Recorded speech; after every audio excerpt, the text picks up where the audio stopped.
Archbishop Anil Joseph Thomas Kuto, distinguished panelists, fellow travelers to the, seeking the same destination. I should say that our masters of ceremony can be a good asset to the United Nations, which is now holding its General Assembly. Congratulations.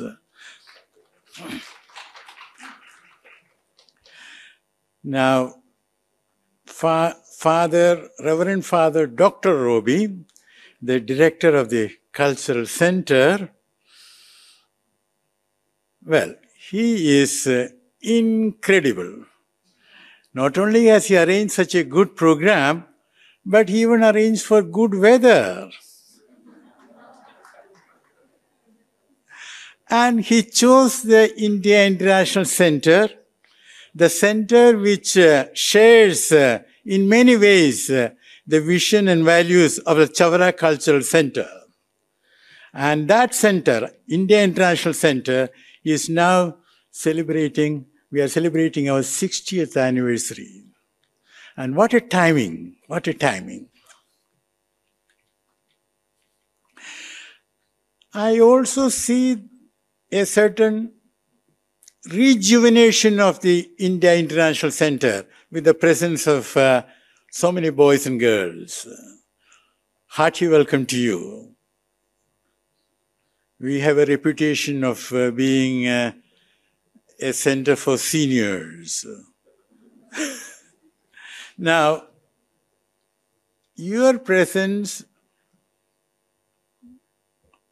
permits me to share a few thoughts. How did India get its name India?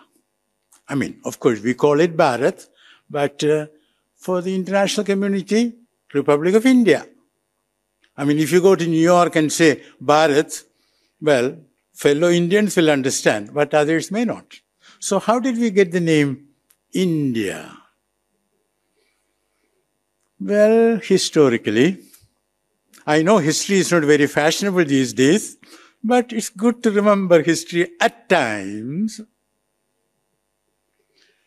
There was the river Sindhu, you know where it is. Now the ancient Persians, they had a problem. They could not pronounce S. So Sindhu became Hindu. You know also of Soma? You know what? Now Soma became Homa. So same difficulty in pronouncing S.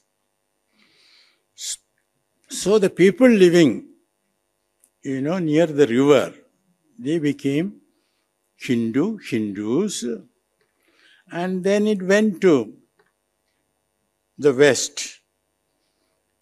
Well, in French it was Hindu. And I tell you, there was a time, 19th century and early 20th century, if you were to go to Paris, they will ask you, Êtes-vous Hindu? Meaning, are you Indian? And if you say yes, they will say, Êtes-vous Musalman? In other words, Hindu didn't mean a religion. It meant India. You see? So that is one part of it. And the second thought which I want to share with you is that we have seen the diversity, the beautiful diversity. And look at our map, look at our flag. Is it of one single color? Why? Because the flag represents India, Bharat in all its diversity. So, anybody who wants to have an India which is not diverse, well, should think again. And I'm sure that the Chavara Cultural Centre is doing excellent job in doing that. but in a manner which is, what shall I say, non-controversial, in a manner which is persuasive, and in a manner which is enjoyed by all concerned. There is no tension, there is no animosity. And the third thought which I want to share with you is that India has a glorious tradition. Let's make a comparison, though I don't like to make comparisons, but at times it can be useful. Those of you who study history might have noticed, in 1578, there was the Saint Bartholomew Night of horrors in France. We don't know how many,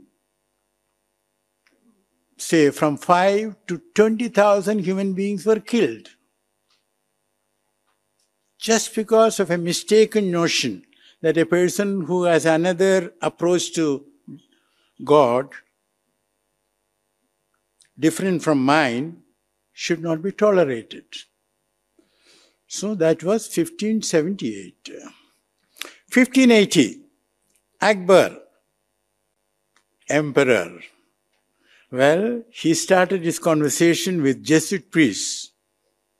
And if you go to Agra, you will find a church, Church of Akbar, because, he asked them to put up that church. In other words, India has a glorious tradition. That is why, the Parsis and others came to India. Jews came to India. All those who were in trouble, they came to India and India absorbed them. That is a real India. And if anybody tells you there is a different India, well, kindly sit down with them and talk to them. I'm sure you will be able to convince them. Now, I think I should thank the Master of Ceremony, and perhaps you may like to call for the next speaker. Thank you so much for lending me your ears.